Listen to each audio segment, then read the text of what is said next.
Salam à tous, Baruch Hashem. On a le droit de reprendre le Chok HaEmuna. On est le 17 Elul dans le cycle annuel. Et donc, on commence un nouveau chapitre dans le Jardin de la foi. Le septième chapitre, Ma'alat HaEmuna, la grandeur de la Emuna, le niveau. Quels sont toutes les niveaux que l'on obtient quand on travaille sa Emuna. Donc, le Rav Arush Yechia, il nous dit que la grandeur de la Emouna, elle est extraordinairement grande. Pourquoi? Parce que la Emouna, en réalité, c'est le fondement, c'est la base, la racine de tout le service d'un homme, de son service divin qu'il doit faire dans ce monde-là. Tout le but d'un homme, et ben, toute sa base et la racine, c'est la Emouna. Comme nous dit Rabbi Nachman, on écouté Moharan dans la Torah 5, Aïkar ou Emouna. Il dit Rabbi Nachman, l'essentiel, c'est la foi. C'est l'essentiel. Il nous dit Rabbi Nachman que chacun il doit méditer, s'introspecter lui-même, réfléchir, est-ce qu'il est parfait dans sa foi ou pas? Et il doit être constamment en train de se renforcer dans sa foi, nous dit Rabbi Nachman. Pourquoi? Parce que par le fait qu'un homme il va avoir une émouna, il va parfaire sa émouna, et plus il va la parfaire, et plus, comme on l'a vu dans le chapitre précédent, il va mériter de réparer tous ces traits de caractère qui vont automatiquement à la racine, vu que la racine de tout c'est la émouna, plus tu travailles la émouna, et plus la racine va pouvoir opérer dans tes traits de caractère pour les bonifier. Comme c'est marqué également dans Sichot Haran. Rabbi Nachman nous dit là-bas dans Sichot Haran que la émouna c'est comme le pied. Hein, quand on a des problèmes au pied, on peut aussi se faire des allusions par rapport à la Emouna. Pourquoi la Emouna, c'est comme les pieds?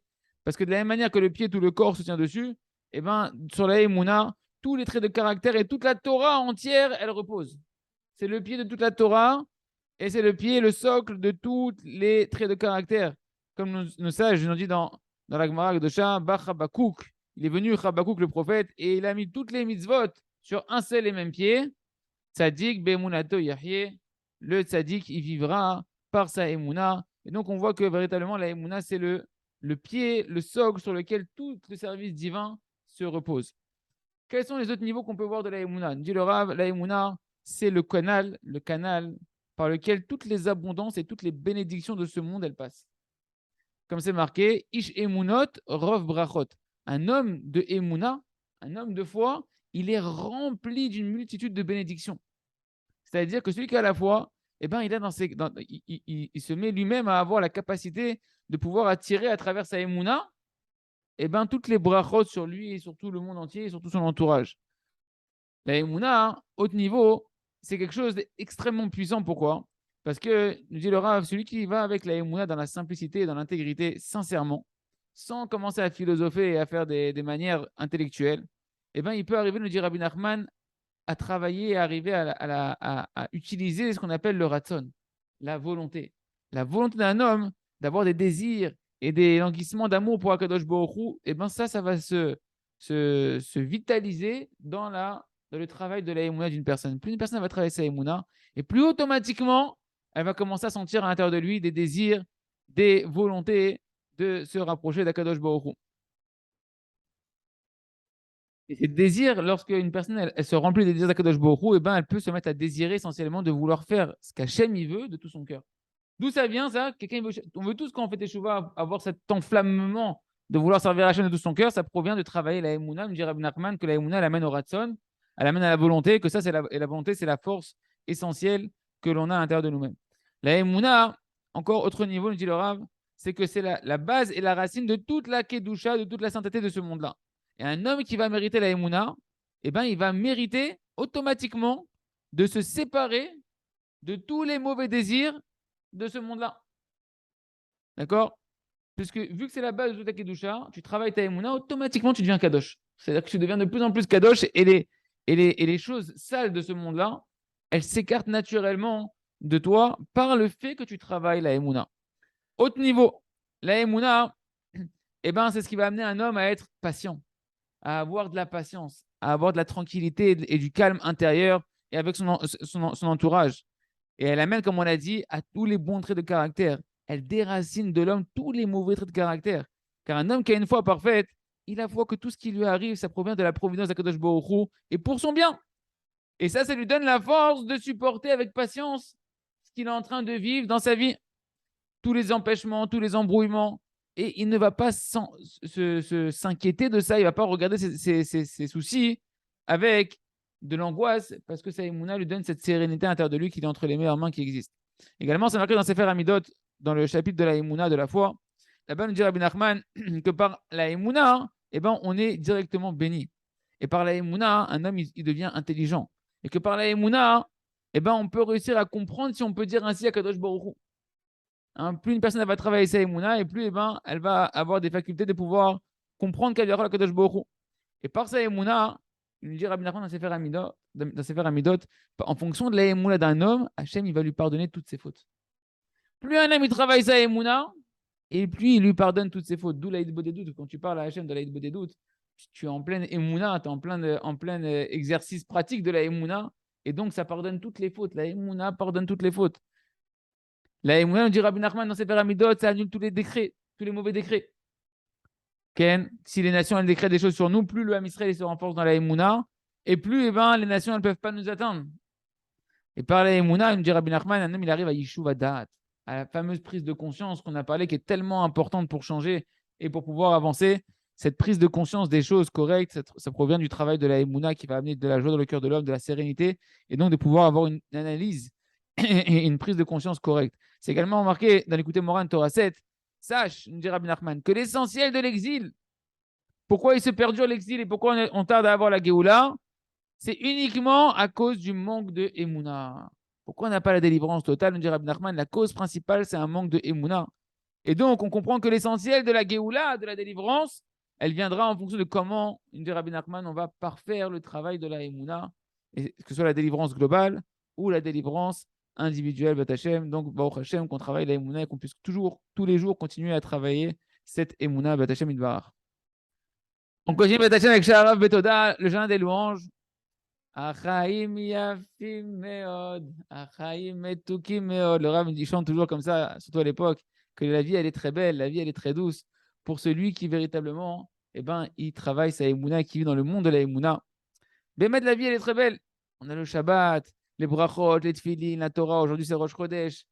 Et l'essentiel qui rend cette vie belle, c'est la émouna.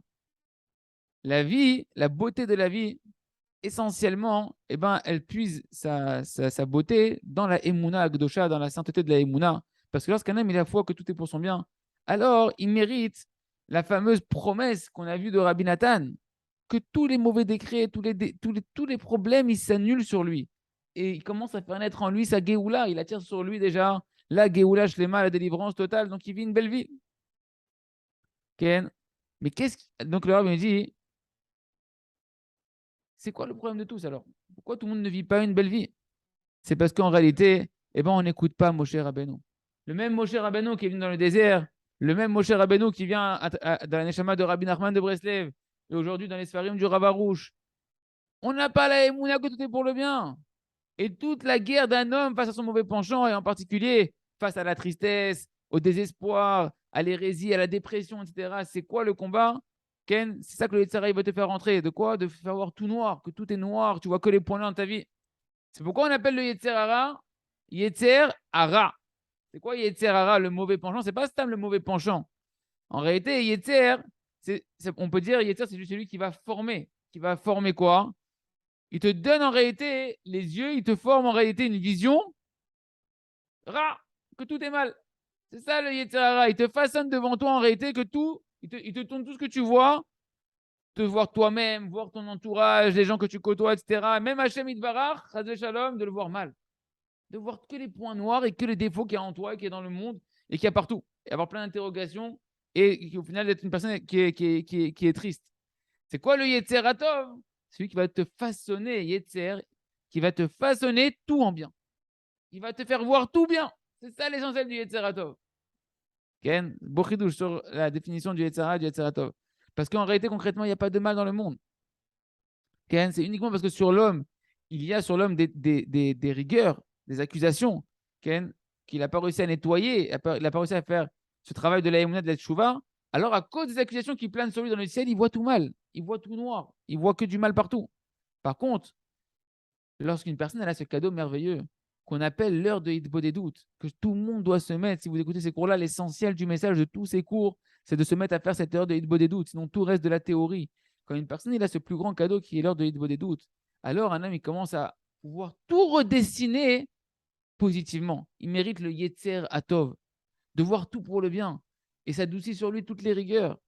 Il n'a rien à faire, rien qui vient de faire cette heure-là, et il mérite cet adoucissement et cette vision de la qui va rentrer à l'intérieur de lui.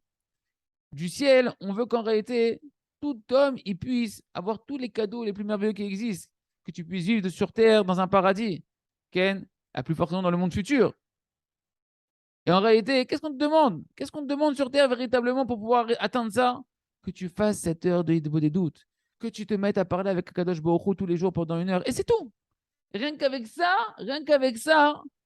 tu vas recevoir tous les cadeaux. Le Rav, il nous dit toujours, celui qui fait son heure de des doutes, qu'il sache que le reste, c'est du bonus. Parce que l'essentiel, tu l'as obtenu ici. Dans notre génération, le Yitzhara, il se bat essentiellement contre ça, parce que ça, Rabbi Nachman, il a obtenu que ça répare tout, et que ça amène toutes les bonnes abondances, et le reste, c'est du bonus. Extraordinaire. Il y en a un qui venu voir le Rav, et qui lui a dit que tous les jours, il faisait 2 heures de des doutes. Ken. Et tout de suite, le Rav a dit, j'ai compris qu'il avait étudié mon livre, le livre à travers champs et forêts. Et je lui ai posé la question, à travers champs et forêts, Kélo, tu as lu à travers champs et forêts? Il lui a dit oui. Il a dit oui, Bisdeyar, j'ai lu le livre à travers champs et forêts, votre livre à travers champs et forêts. Il y en a un autre qui a posé la question au Rav. Il a dit, Lama d'ailleurs, pourquoi jusqu'à aujourd'hui, tu n'avais pas écrit encore ce livre-là? Le Rav, ce n'est pas son premier livre. Le livre à travers champs et forêts sur la Hedboyot qu'on a étudié au Hachem quasiment en entier depuis le début de l'année dernière. Le Rav, ce n'est pas son premier livre. Il a dit, pourquoi tu n'as pas écrit ce livre-là depuis le début? Ken, pourquoi tu l'as écrit que après plusieurs livres et pas en premier? Et le Rav, il a compris que, au Hachem, cette personne-là, il avait déjà reçu ce qu'on appelle la carte d'entrée au paradis, qui est de faire son heure d'Idbo des doutes. Et effectivement, tout celui qui utilise ce livre-là et qui pratique l'heure d'Idbo des doutes, se dit, mais pourquoi on ne me l'a pas appris avant? Pourquoi on ne m'a pas appris avant? C'est tellement un Gan Eden, on ne peut pas vivre sans ce Gan Eden-là. Et dans un des cours, il y a quelqu'un, un dirigeant de l'armée, qui est venu voir le Rav Arouche et qui lui a dit, tu m'as sauvé la vie. Le Rav, il a posé la question, quel médicament t'as pris pour te sauver? Il lui a dit, le livre à travers champs et forêts. Ce livre, il m'a sauvé la vie. Et le Rav lui a dit, je comprends, c'est pas extraordinaire en réalité. Si tu as étudié ce livre-là et que tu t'es mis à faire l'audit des doutes, tu as pris véritablement la potion de vie la plus puissante qui existe sur Terre, qui est de parler à Hachem, de demander la à Hachem, d'essayer de t'arranger, de faire tes chouvas, de demander à Hachem de voir que tout est pour le bien, et automatiquement, effectivement, les rigueurs s'adoucissent. Et l'essentiel de l'adoucissement des rigueurs, c'est que toi, tu vois que tout est pour le bien. En réalité, il n'y a pas le choix. Un homme, il doit se réveiller de son sommeil spirituel. Et comment tu te réveilles, Ken? Eh bien, pendant 1 heure par jour, tu parles à Kadosh Baruch Hu et tu lui demandes, Hachem, réveille-moi, rapproche-moi, donne-moi l'intelligence de comprendre que tout n'est que de la futilité, que de la vanité. Dans ce monde-là, aide-moi à goûter le vrai goût de la vie, de la voie d'Hachem, du service d'Hachem. Rapproche-moi de la Torah éternelle. Kadosh Baruch Hu, réveille-moi spirituellement et matériellement. Fais-moi mériter d'avoir une foi totale en toi, que par ma prière, que ma propre prière à moi, je peux combler tous les manques que j'ai. Aide-moi à avoir foi, Ibn Shalom, que tous les manques que j'ai véritablement, c'est un manque de prière. Et ça s'appelle se réveiller de son sommeil, de comprendre que tout dépend de la prière. Lorsqu'un homme, il commence à avoir foi dans sa propre prière à lui, ça s'appelle qu'il se réveille de son sommeil. Et il peut commencer à multiplier les prières sur chaque sujet qu'il a besoin de remplir et d'avancer. Et à ce moment-là, il commence à avoir des délivrances. Et il méritera tout ce qu'il a besoin de mériter. Il y a un homme qui a rencontré le Rav et כן, פגש אותי אדם וקרא לעברי. מה זה לעברי? Bon, il a appelé le Rav, il lui a dit, voilà Rav, enfin j'arrive à vous voir, enfin j'arrive à rencontrer le Rav. Il dit, en fait, vous ne me connaissez pas, mais je suis un de vos élèves. Comme moi, pendant des années, le Rav, je ne l'ai pas rencontré, j'étais un de ses plus fervents élèves en France. Ken. Et je suis un de vos élèves.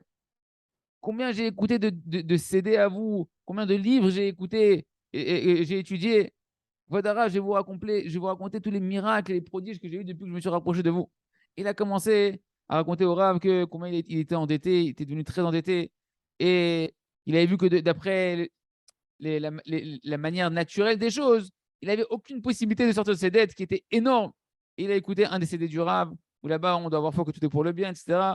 Il lui a dit, Hachem m'a donné le cadeau que j'ai commencé à pouvoir chanter à Kadosh Baruch Hu pendant 2 heures de suite. Pendant 2 heures, il a chanté à Kadosh Baruch Hu. Lo mevin klum, lo mevin klum.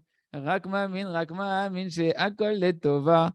Même si j'y comprends rien, même si j'y comprends rien. Pendant 2 heures, il a chanté à Hachem sur ses dettes. qui pensait que c'était pour lui, c'était la fin du monde, il n'y avait rien à faire. J'ai la foi que tout est pour le bien. Toda rabba lecha, Hashem itbarach, pour les dettes que tu m'as données. Et voilà, pendant 2 heures, avec simplicité, il n'avait pas forcément fait un argumentaire extraordinaire. Il a travaillé sa émouna, de chanter à Hachem sur sa plus grosse galère qu'il avait et de dire merci à Hachem en travaillant sa émouna, que c'est pour son bien, même s'il ne comprend pas pourquoi il est dans les dettes, etc.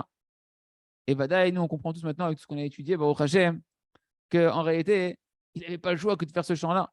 Parce que d'après l'intelligence, une personne ne peut pas s'en sortir de voir que tout c'est pour son bien. On a expliqué au moment de l'épreuve, rappelez-vous le cours d'hier et d'avant-hier, au moment de l'épreuve, tu ne peux pas comprendre que c'est pour ton bien. Surtout quand une personne elle est empêtrée dans des dettes aussi importantes. Alors tu ne peux que chanter, même si j'y comprends rien. J'ai la foi que tout est pour le bien. Ken. Et sa femme, elle l'a entendu en train de chanter ça, qui était en train de dire merci à Kadosh Baruch Hu sur les dettes. Elle lui a dit, mais qu'est-ce qui t'arrive? Tout va bien chez toi? T'es tranquille ou pas? T'as pas mieux à faire? Ken, qu'est-ce qu'il lui a dit? Elle a dit, je peux rien faire d'autre. Ma seule solution maintenant, c'est de me renforcer dans la Emouna, que tout est pour le bien. Et Kacha, il s'est renforcé, comme ça, il s'est renforcé. Et Baruch Hashem, la délivrance, elle est arrivée. Ken, comment? Eh bien, en fait, plusieurs années au préalable, son père, il était enfermé en prison. Et Pitom, il s'était rendu compte que chez Shnat, derrière les Kabbal, les Pitsouim, il avait été enfermé en souris, je ne sais pas où c'est, mais il pouvait recevoir en Syrie, ouais, je pense, et il pouvait recevoir des indemnités, d'accord, des indemnités pour l'emprisonnement qu'il avait eu là-bas. Et donc son père, il a fait ce qu'il avait à faire pour toucher les indemnités, et il les a reçues. Et il a appelé à ce moment-là à son fils, il a dit, mon fils, prends l'argent et remplis avec ça toutes tes dettes. C'est arrivé bidiouk au même moment où il a fait ce travail de Saïmouna. Et donc, on voit comment ce chant-là, en réalité, eh ben, les gens ils disent, ouais, c'est bon, on va chanter ça. À quoi ça sert de chanter ce genre de chanson? Eh ben, lui, il a vu l'utilité extraordinaire de la simplicité de la Emouna, de chanter à Hachem, de se renforcer dans sa foi. Kadosh Baruch Hu, il a une infinité de chemins pour nous délivrer. À nous de jeter notre tête, de ne pas donner à Kadosh Baruch Hu un chemin, je pense comme ci ou je pense comme ça, mais si je fais comme ça, ça ne marchera pas. Jette ta tête. T'amines, c'est que Kadosh Baruch Hu, il peut tout. Et tu verras comment Hachem, il te surprendra dans la manière dont il va te délivrer, Bet Hachem, Itbarach. On continue avec le livre à travers champs et forêts. Donc, rappelez-vous qu'on avait vu dans les cours précédents comment pouvoir passer les obstacles spirituels, comme par exemple vouloir aller à Ouman et que sa femme, a priori, Hachem fait que sa femme s'oppose. Là-bas, c'était l'histoire du fameux élève qui voulait partir en Pologne à Soukot parce que son maître lui avait demandé, etc. Et il a fait ce que son autre rave lui avait dit de faire 6 heures de hitbo des doutes et ne pas forcer sa femme, etc. Et en réalité, c'est vrai qu'il nous dit le rave que du côté du cœur, chacun d'entre nous, en tant qu'élève de Rabbi Nachman, en tant que serviteur d'Hachem, on doit avoir dans notre cœur une volonté, mamash, très très forte, sans aucune concession, d'être prêt à faire ce que notre maître il nous dit. Si on doit devoir voyager à Ouman à Rosh Hashanah, dans le cœur, je dois vouloir voyager quoi qu'il arrive. Mais en même temps, je dois savoir comment aborder et amener la chose. Comment parler à ma femme? Comment lui donner le sentiment que je ne suis pas en train de faire une concurrence entre ma femme et le voyage, Chas de Shalom. Et que lorsque sa femme, elle lui dit non, il doit savoir que quand la femme a dit non, c'est dans le ciel, on dit non. C'est pareil pour la femme. Quand le mari dit non, elle doit savoir que quelque part, c'est le ciel qui dit non. Et on ne doit pas chercher à casser les obstacles, casser avec la force les obstacles. C'est juste une allusion du ciel. Pourquoi on dit non dans le ciel? C'est quelque chose de bien. Tu veux faire quelque chose de kadosh. Tu veux faire quelque chose de voyager d'aller dans un endroit kadosh, faire la montée de ton maître. Pourquoi on te dit non? C'est qu'encore une fois, dans le ciel, les Rabbi Nachman nous a expliqué qu'il te manque des prières, il te manque des volontés pour cette chose-là, et tu dois augmenter tes désirs et tes prières sur le sujet. C'est pourquoi chaque personne maintenant qui veut faire quelque chose en particulier, qui voit que sa femme, elle s'oppose à ça. Coup de boule. Non, t'as pas compris. Eh bien, il doit immédiatement lui dire, ma chérie, tu passes avant tout. Afin que déjà, tout de suite, elle sente qu'elle n'est pas en compétition avec ces choses-là. Parce que si jamais elle sent ça dans son cœur, ça va que te mettre encore plus d'obstacles. Et après, tu dois aller faire les actions nécessaires pour que dans le ciel, on dise oui.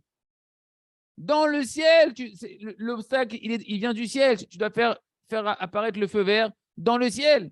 Et si tu vois que l'empêchement, il se maintient et qu'il s'augmente, ça s'est exacerbé là, le problème. Eh bien, c'est qu'en fait, c'est pas qu'on t'invite à arrêter de prier. On t'invite à augmenter la hitbo des doutes. Fais 6 heures d'hitbo des doutes consécutives. que ça, c'est une ségoula certifiée qui permet de surmonter tous les obstacles. Et c'est sûr que ta femme, tu verras qu'au final, elle va dire oui. Pas parce qu'elle va se forcer, parce que dans le ciel, tu auras obtenu grâce aux yeux d'Hachem. Et il va adoucir le cœur de ta femme. Et l'essentiel, c'est qu'entre-temps, eh ben, surtout, tu fais attention de ne pas mettre le sujet sur lequel tu dois prier en concurrence avec ta femme, sinon ça va que augmenter les problèmes. Et lorsque tu auras suffisamment atteint le nombre de prières qui étaient nécessaires, eh ben, dans le ciel, comme on l'a dit, ce qu'a dit Shlomo Ameler, quand les voix d'un homme elles trouvent grâce aux yeux d'Hachem, Hachem, il lui fait faire la paix avec ses ennemis. Les Chachamim, ils ont dit, c'est qui son ennemi? Ça peut être aussi sa femme. C'est pas son ennemi, mais à ce moment-là, Hachem, il l'a mis en opposition. Et ça, c'est, écoutez bien, c'est très, très subtil et ça résout les grands problèmes des voyages à Ouman que en réalité, il y a une incompréhension qui s'est faite dans la demande de Rabbi Nachman, dans certains élèves immatures, on va dire, si on n'a pas un maître derrière qui nous explique les choses. Par rapport à ta femme, elle passe avant tout. Et il n'y a rien qui passe devant elle et tu dois faire lui donner aucun sentiment de concurrence. Par rapport au ciel, il faut avoir une volonté ferme et puissante que tu veux, quoi qu'il arrive, faire la volonté d'Hachem et la volonté de ton maître et comprendre quelles sont les allusions qu'on te fait dans le ciel. Ken, que quand tu vois qu'il y a une opposition en bas, c'est que dans le ciel, il y a encore une rigueur, un timtum, c'est-à-dire que c'est une restriction dans le ciel qui s'habille à travers la femme. Bien sûr, on parle ici d'un exemple du mari envers la femme, mais c'est pareil pour la femme envers tous ces obstacles spirituels. Et il faut adoucir cette rigueur-là. Comment? Par la prière qui s'appelle en araméen Rahamé. Rahamé, c'est la miséricorde. À chaque fois dans la Gemara, on parle de la prière, on dit Baou Rahamé, ils ont demandé la miséricorde auprès d'Hachem. La prière, c'est la miséricorde d'Hachem. C'est la clé qui permet de déverrouiller toutes les rigueurs et faire apparaître derrière la miséricorde d'Akadosh Baruch Hu. Et si on se comporte comme ça, alors on verra automatiquement le din se transformer en rachamim, la rigueur se transformer en miséricorde. Be'at Hashem Yitbarach. On continue avec le livre Le Jardin de la Sagesse. Donc, on continue donc avec les conclusions qu'on tire sur le fameux tam de l'histoire du sage et du simple, le simple à Kadosh, qui doit être toujours l'exemple devant nos yeux. Et que maintenant, on va voir un exemple de comment l'avoir véritablement dans tous les événements de notre vie, avoir cet exemple-là devant nous pour savoir comment réagir positivement face aux événements de la vie. Par exemple, un homme qui voit qu'il y a des difficultés dans certains domaines de sa vie. Et le Yetzer Hara, il vient, comme on l'a vu dans le livre précédent, c'est quoi le Yetzer Hara? Il veut tout te façonner en négatif. Ouais, il veut te faire Yetzer Hara, il veut te façonner ça en mal. Il vient et il te dit, regarde dans quel balagan est ta vie. Regarde quel foutoir, qu'est-ce qui t'arrive avec toi. Et l'autre, regarde comment ça se passe bien. Tout s'arrange pour lui. Combien sa vie, elle est tranquille. Combien avec ses enfants, ça se passe bien, etc. Combien il a des traits de caractère merveilleux. Hein, les femmes, je parle aux femmes parce que je sais que souvent les femmes elles sont dans ce concurrence avec leurs copines de dire mais regarde ça se passe bien et les enfants et elle se met pas en colère et elle est calme, toujours à l'impression la femme que c'est la seule au monde qui se met en colère sur les enfants, que c'est etc. Fameux etc. C'est sûr que quand quelqu'un il entend ces voix-là dans sa tête, ça le décourage, ça l'affaiblit. Ken. À plus forte raison si maintenant le mari vient parler à la femme ou la femme vient parler au mari et elle lui dit mais toi tu comprends rien du tout, Ken, et bien qu'elle vient rajouter sur ce qu'il pense à lui, encore elle le rabaisse ou il la rabaisse, Radvé Shalom, bien évidemment que là, à ce moment-là, c'est vraiment très difficile. Elle dit regarde, c'est à cause de ta famille, etc. Et on connaît tous les. Alors, Ken, et si maintenant, la personne, elle veut essayer de se consoler en disant, elle essaie qu'on appelle ça, de se défendre, ouais, de se défendre, etc. Eh ben, au final, si jamais tu veux te défendre en descendant les autres, vous savez, quand on dit, on sent qu'on nous descend, qu'est-ce qu'on dit? On dit, bah, c'est quoi, moi aussi, je vais t'appuyer dessus, et comme ça, je vais me sentir un peu plus grand que les autres. Ken, il va dire, non, mais tu sais, l'autre, en fait, tu me compares avec lui, mais lui, c'est pas vraiment un sadique. Ouais, si tu savais ce qu'il faisait, moi, je le connais bien, etc. Et tout, on est ensemble au collège, et là, il chauffe les bancs, etc. Bon, si une personne a fait ça, ça ne va pas l'aider. Au final, elle va tomber dans du lachonara. Et pire que tout, elle va tomber dans une hérésie totale où elle ne va plus Hachem dans sa vie. Et ben, Hachem, demain, on verra qu'au contraire, à ce moment-là, tu dois prendre l'exemple du tam devant toi. Tu dois prendre l'exemple du simple. Qu'est-ce qu'il disait le simple? C'est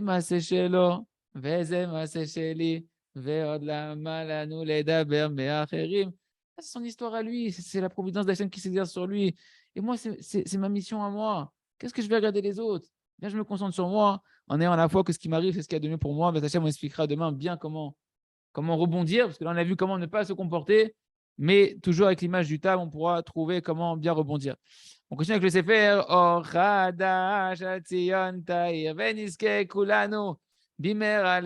Donc, on est dans les tfilotes sur le travail du sommeil. Donc, on continue les prières que le Rav il a écrit comme exemple comment vaincre son Yetzirah, et en particulier le Yetzirah du sommeil. Ribono Shel Olam, fais-moi mériter de lire tous les soirs le Kriyat Shema à la Mita avec une grande sainteté, un match en étant prêt à me donner ma mâche, elle kiddush Hashem, être prêt à mourir en sacrifice pour Hashem, c'est-à-dire que je suis prêt à tout donner pour Akadosh Baruch Hu au moment où je vais dormir. Aide-moi, Ribono Shel Olam, à faire l'aveu de mes fautes involontaires et volontaires que j'ai fait durant toute la journée. Aide-moi à les avouer avant de dormir et à revenir bitchouva shlema, tout ce que j'ai pu endommager durant la journée. Aide-moi, Ribono Shel Olam, à prendre sur moi véritablement de ne pas retomber dessus. Fais-moi, donne-moi la force de ne pas retomber dessus et que je puisse prendre sur moi avant de dormir les 4 morts qui étaient, quand on dit prendre, c'est-à-dire être prêt à prendre sur soi dans son cœur, les 4 morts, les sanctions de peine de mort qu'il y avait à l'époque du Beth Amikdash.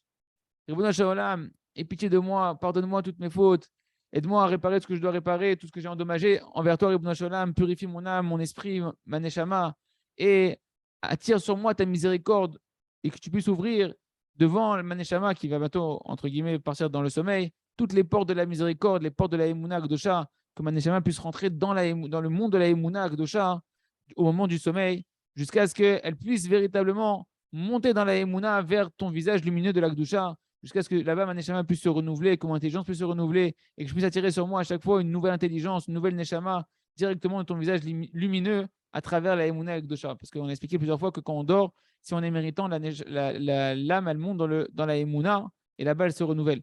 Maître du monde, aie pitié de moi dans ta grande miséricorde. Fais-moi mériter de tout ce que je viens de dire ici par le mérite de tous les tzadikim authentiques, que eux, devant eux, rien n'est fermé, il n'y a aucune porte qui est fermée. Et par leur mérite et par leur force, purifie-moi, sanctifie-moi dans ta sainteté élevée, Ribono Shel Olam, ouvre-moi toutes les portes de la Emouna Gdosha, toutes les portes de la Kedusha, jusqu'à ce que mon âme puisse monter vers la lumière de ton visage. Comme c'est marqué, Pitrouli Sharet Tzedek, ouvrez-moi les portes de la justice, et là-bas je viendrai et je remercierai Akadosh Baruch Hu. Éclaire-moi, éclaire de ton visage ton serviteur, délivre-moi dans ta bonté infinie, Ribono Shel Olam.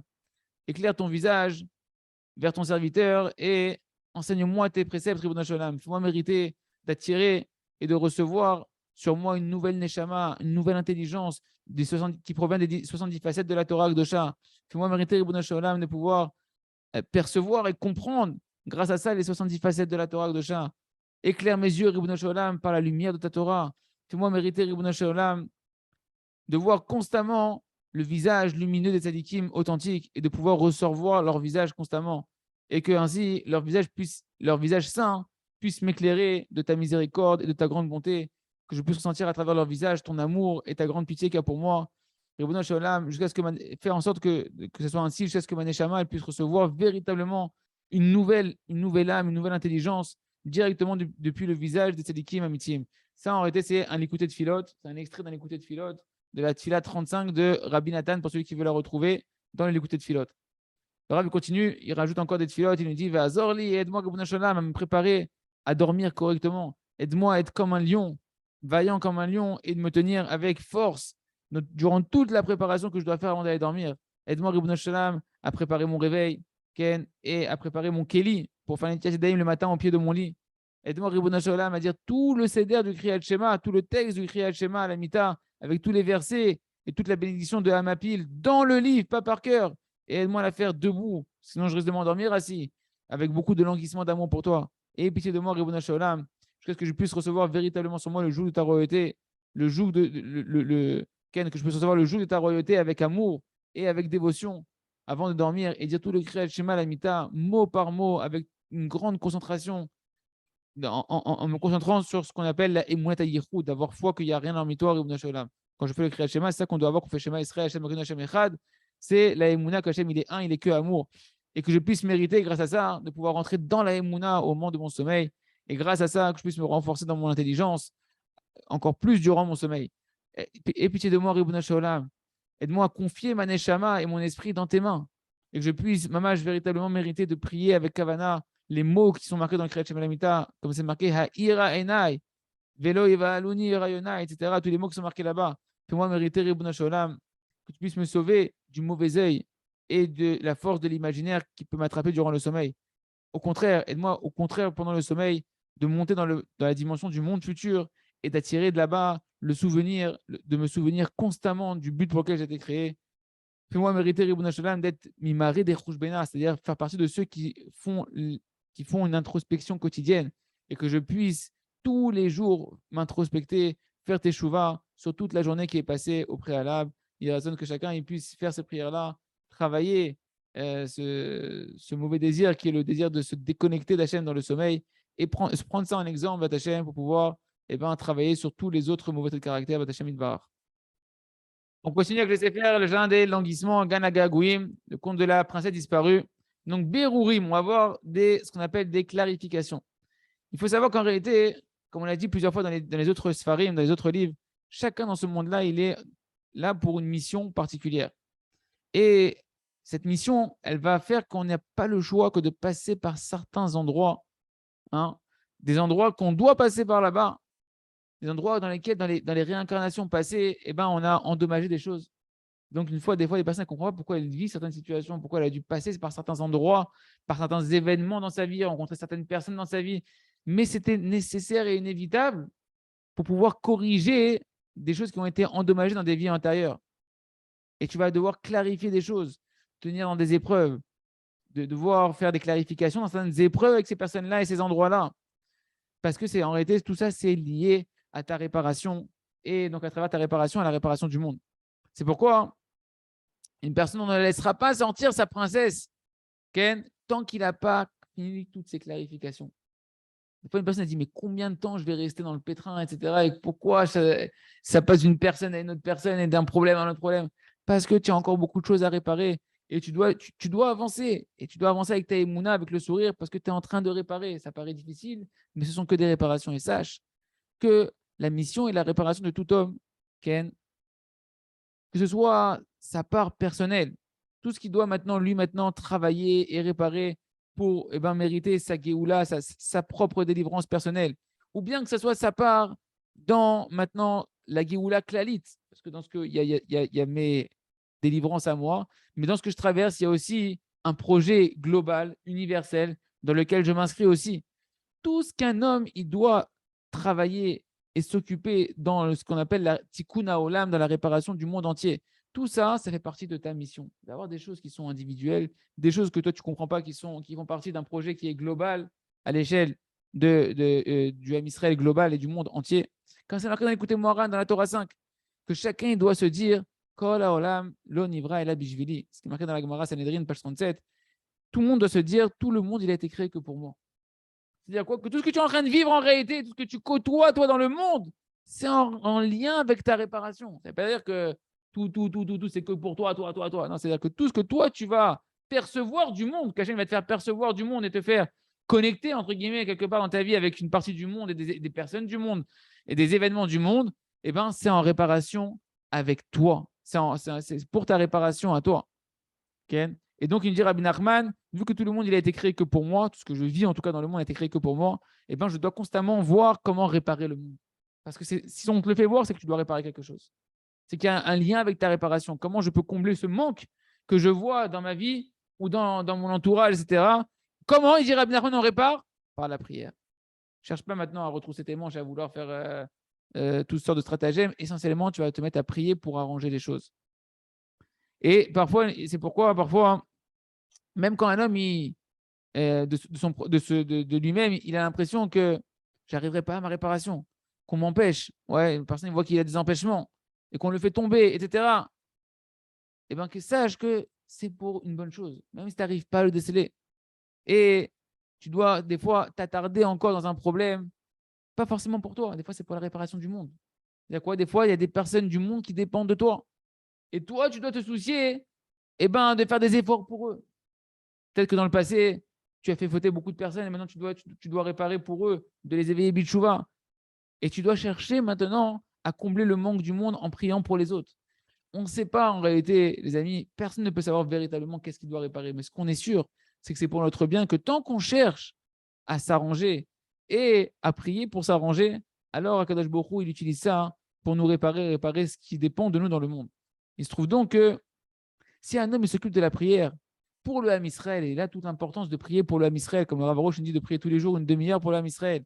Si une personne s'occupe de diffuser la Emouna et de rapprocher les égarés, de rapprocher ceux qui sont loin de la Torah, de les rapprocher de la Tchouva, de leur diffuser les cours, de les faire entrer sur des groupes, de les amener à des cours de Torah, de leur donner des livres, etc. Eh bien, en plus de ton travail personnel, tu es en train de t'occuper immédiatement de ce qu'on appelle le tikkun du monde. Tu participes à la Géoula Klali, tu participes à la délivrance collective. Il y a ce travailler soi-même, d'étudier la Torah pour toi, t'arranger tes traits de caractère pour toi, etc. Mais il y a s'occuper de ce qu'on appelle la délivrance globale. Et c'est seulement lorsqu'une personne va s'occuper également de la Géoula Klalit des autres, alors il pourra arriver à sa délivrance personnelle. Parce qu'Hachem, il ne veut pas que tu t'occupes que de toi et de ton nombril. Que le Baruch Hu est créé interdépendant de chacun. Et chacun, il doit se soucier des autres. Et c'est ça le véritable amour que l'on doit avoir pour Hachem. Parce que Hachem, il est dans chacun d'entre nous. Il est dans chacun de ses enfants. Et donc, tu dois te soucier, si tu aimes ton père, et également des enfants de ton père. Mais si une personne, il dit non, c'est bon, moi, je n'ai pas le temps de m'occuper des autres. Je n'ai pas le temps. Ken, alors elle me dit, sache que tu ne pourras en aucun cas arriver à ta véritable délivrance personnelle. Et du ciel, on te fera tomber encore, et on ne te laissera pas trouver ta princesse à toi. Parce que le fait de s'occuper de la délivrance collective, c'est une partie qui est inévitable et qui est intrinsèque à ta propre mission à toi et donc à ta propre délivrance à toi. Et sans ça, tu ne peux pas te réparer de toi-même et trouver ta propre princesse à toi. C'est pourquoi Rabbi Nathan de Breslev, son mérite nous protège, il a dit à Mashiach Sheli Gvarba, mon Mashiach à moi, il est déjà arrivé. Mon Mashiach à moi, il est déjà arrivé. C'est-à-dire qu'il a mérité sa délivrance personnelle. Arrivé à sa délivrance personnelle, Rabbi Nathan, il y est arrivé. Mais pourquoi? Parce que Rabbi Nathan, il s'est complètement donné à réparer le Ham Israël, à diffuser l'enseignement de Rabbi Nachman de Breslev, à s'occuper des autres. Pas que lui, à écrire des prières pour le Ham Israël. Il a été prêt à sacrifier beaucoup de son service divin personnel pour aider l'intérêt des autres, du public, de la communauté. Et à la fin de sa vie, Ken, vraiment à la fin de sa vie, où il a tellement fait des efforts, etc., il a préféré s'occuper de la tfila et de la Avodat Hashem. Non, au lieu de s'occuper que de la Avodat Hashem et de la tfila, au moment où il aurait pu faire encore d'autres enseignements, etc., et avancer encore, qu'est-ce qu'il a fait, Rabbi Nathan? Il a tout donné pour le Ham Israël. Les derniers instants, il a tout donné, toute la vie de Rabbi Nathan, c'était la Hafatsa. La Hafatsa, diffuser. Pourquoi diffuser? Pour aider les autres à pouvoir se rapprocher d'Hachem Yitbarach. Et c'est ça que c'est marqué, Kinafalti Kamti. C'est marqué, quand je suis tombé, je me suis levé. L'essentiel, une personne, quand elle tombe, qu'elle sache qu'elle tombe pour mieux se relever et pour relever des autres avec elle. L'essentiel, chacun doit savoir que chaque chute qui traverse, Ken, même si tu dis oui, mais c'est mes propres erreurs, je sais que j'ai fait une erreur, je sais que j'ai été pas vigilant, etc. Comme on voit avec le second du roi, que a priori c'est son erreur à lui qu'il est tombé, il aurait dû faire attention. Mina Shamaïmou, elle vient du ciel. C'est pourquoi un homme, il ne doit pas se persécuter. Un homme, il ne doit pas s'auto-culpabiliser, ni culpabiliser les autres, et ni vivre une vie amère et être déçu de sa vie, ou tomber dans la tristesse et le désespoir, etc. Parce que ça, c'est sûr que ça ne va jamais t'aider. Et ça ne va jamais t'aider à avancer dans tes aspirations. Ça ne va pas t'aider à avoir des bonnes volontés. Qu'est-ce que tu dois faire? Tu dois avoir foi. Tu dois avoir foi dans ta volonté. Que Hachem Yitbarach, il regarde ta volonté dans ton cœur, ta volonté positive que tu as dans ton cœur. Et qu'il regarde que ça, Hachem Yitbarach. Il ne regarde pas tes actions. Il regarde comment tu renouvelles cette volonté constante de te rapprocher d'Hachem. Et tant que tu n'abandonnes pas tes bonnes volontés et tes aspirations et tes ambitions positives de faire ce qu'Hachem il veut, et que tu cherches continuellement à vouloir et à te rapprocher d'Akadosh Baruch Hu, alors Akadosh Baruch Hu, il est satisfait de toi.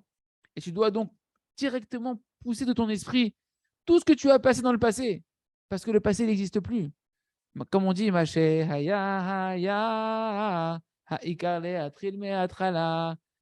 qui est passé, c'est le passé. L'essentiel, c'est de faire un nouveau départ. Comment maintenant, pour le futur, je peux apprendre de mes erreurs passées en augmentant mes désirs et mes prières pour pouvoir m'améliorer.